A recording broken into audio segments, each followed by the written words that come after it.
Hi అండి, బాగున్నారు అందరూ? నేనైతే హాస్పిటల్లో ఉన్నా. ఇది ఆలగడ్డ హాస్పిటల్. ఇది ఇప్పుడే వేరే హాస్పిటల్కి వచ్చినాను. బేబీకి కొంచెం పసిరిక్కలేనాయన్నమాట. మేము నిన్ననే మొన్ననే వచ్చి ఉండింటే బాగుండు. అది ఈరోజు వచ్చినాం అనమాట. అక్కడ వేరే హాస్పిటల్ వెళ్ళింటే వాళ్ళు లేరని మేము అట్టనే కామ్గా ఉంటుంది. ఇది వేరే హాస్పిటల్. ఎందుకు వీడియో తీస్తున్నానంటే, పెద్దోళ్ళకి ఎవరికైనా ఏమన్నా అయితే చెప్పగలరు కదా. అంటే జ్వరం వచ్చినా, కాలు నొప్పి, కంటి నొప్పి, ఏదైనా పెద్దోళ్ళు అయితే చెప్తారు. చిన్నపిల్లలు చెప్పలేరు. ఏడుస్తూనే ఉన్నాడు వాడు పిల్లోడు. నేను ఓదార్చలేకుండా మా చిన్నక్క ఉంది. మా చిన్నక్క కొంచెం కేర్ తీసుకుంటుంది అన్నమాట. అదే పెద్దలు అయితే అన్నీ చెప్తారు. చిన్నపిల్లలను చూసుకోవాలంటే కొంచెం ఇబ్బందే. ముఖ్యంగా ఏదన్నా వాళ్ళకు ఆరోగ్యం బాగాలేకుంటే అస్సలు చూసుకోలేము.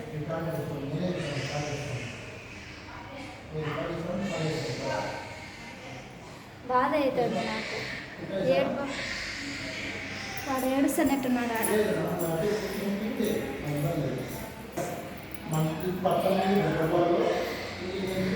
10 మంది ఉంటారు లోపల పిల్లల్లో. ఎవరు ఏడ్చినా కూడా పోయి చూసేసన్నా. అంటే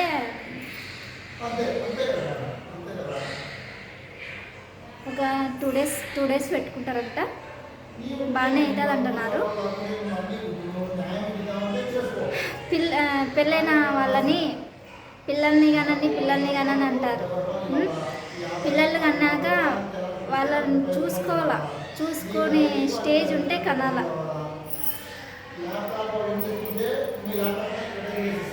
ఊరికి అందరూ ఏమంటారంటే తొందరగా కనండి అంటారు. వాళ్ళు కాదు కదా చూసుకునేది, తల్లిదండ్రులు చూసుకుంటారు. అందరు చూసుకోరు కదా.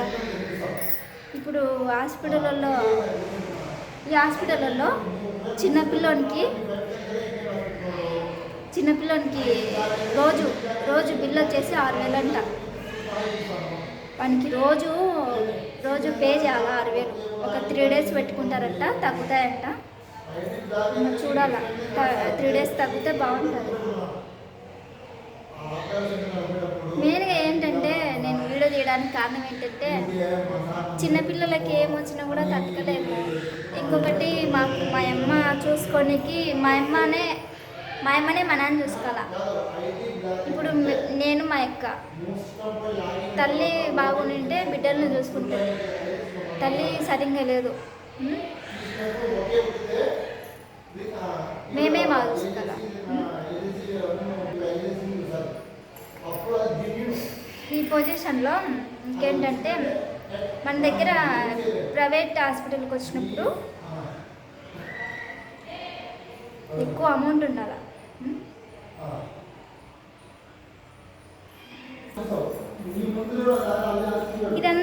ఇదంతా ఎందుకు చెప్తున్నానంటే, ఇప్పుడున్న కాలాన్ని బట్టి, ఇప్పుడున్న ఖర్చులు బట్టి హాస్పిటల్ ఫీజులు మనం ఎంత సంపాదిస్తున్నాం, ఎంత ఖర్చు అయిపోతుంది. కిడ్స్ కోసం ఏదైనా స్టార్టింగ్ నుంచి ప్రెగ్నెన్సీ నిలబడినప్పటి నుంచి డబ్బులు కట్టాలా. ప్రతి చోట ప్రెగ్నెన్సీ నిలబడితే అయిపోయా, తిరగాల్సింది హాస్పిటల్ తిరగతానే ఉండాలన్న. బేబీ వెయిట్కి వచ్చే వరకు, బేబీ వెయిట్కి వచ్చి అన్నీ బాగుంటే పర్లే. ఏదన్నా చిన్నది ఏమన్నా వచ్చినా కూడా తట్టుకోలేదు.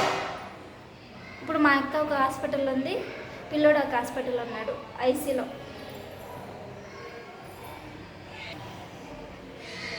ఏం లేదబ్బా, ఏదైనా ఒకరిని అనే ముందు కొంచెం వెనక ముందు ఆలోచించండి. ఇంకొకటి, కిడ్స్ గురించి ఆలోచించాలంటే నాకు ఇదంతా చూస్తాను కదా,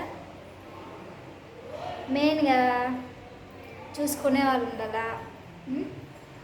చూసుకునే వాళ్ళు ఉన్నారులే. మా అమ్మ చూసుకోలేదు, కానీ మా వాళ్ళు ఉన్నట్లే.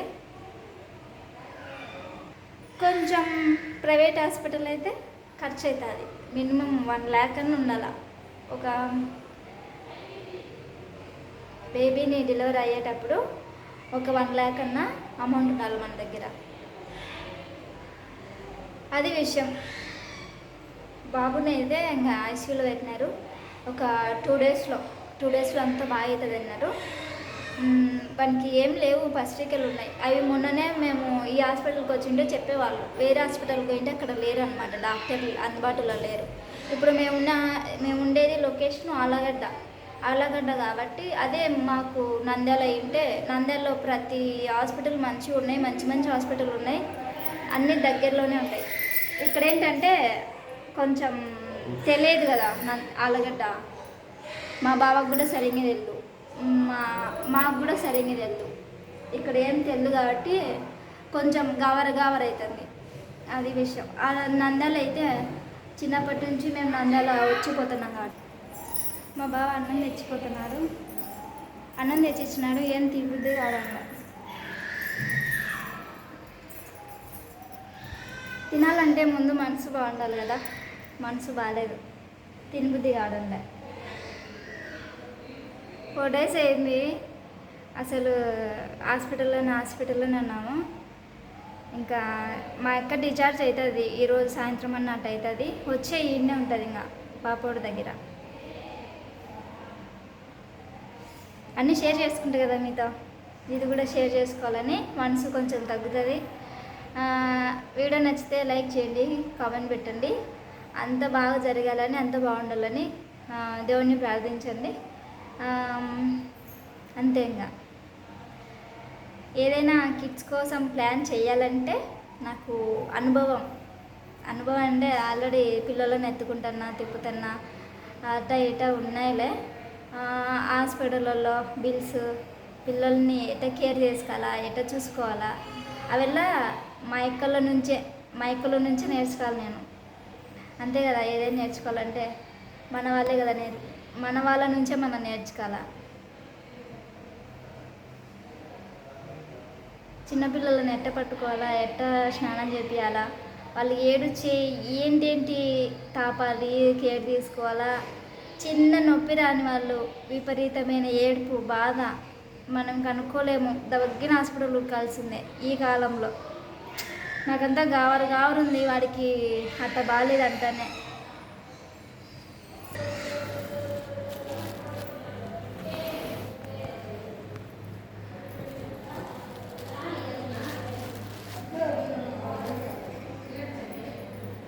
పాల డబ్బా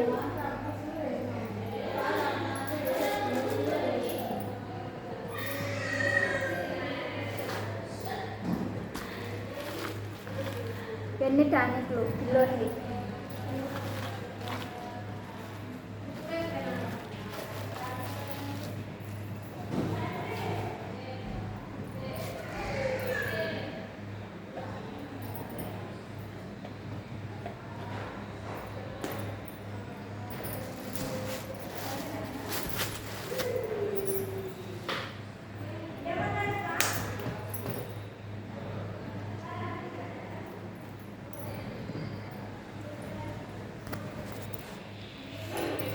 మా అక్క వేరే హాస్పిటల్ ఉంది కాబట్టి పాల డబ్బా తెచ్చినాము. పాపకి పాల డబ్బా పాలు తాపుతాము అన్నమాట. అన్నం తెచ్చినాడు, అన్నం తినాల, తింటేనే కదా వాడిని చూసుకోగలం. ఏందో నాకు అసలు మనసు ఏం బాగాలేదు, పొద్దునంతా బాగున్నాను.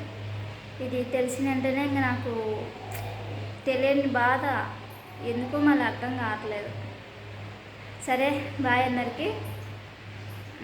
కొంచెం మా కోసం ప్రార్థన చేయండి, మా ఫ్యామిలీ కోసం, ఇక్కడ హాస్పిటల్లో ఉన్న అందరి కోసం ప్రార్థన చేయండి. చిన్నపిల్లలు చాలా మంది ఉన్నారు, పసిరిక లేని వాళ్ళు, కొంచెం చిన్న ఇష్యూ వచ్చిన వాళ్ళందరూ చాలా మంది ఉన్నారు.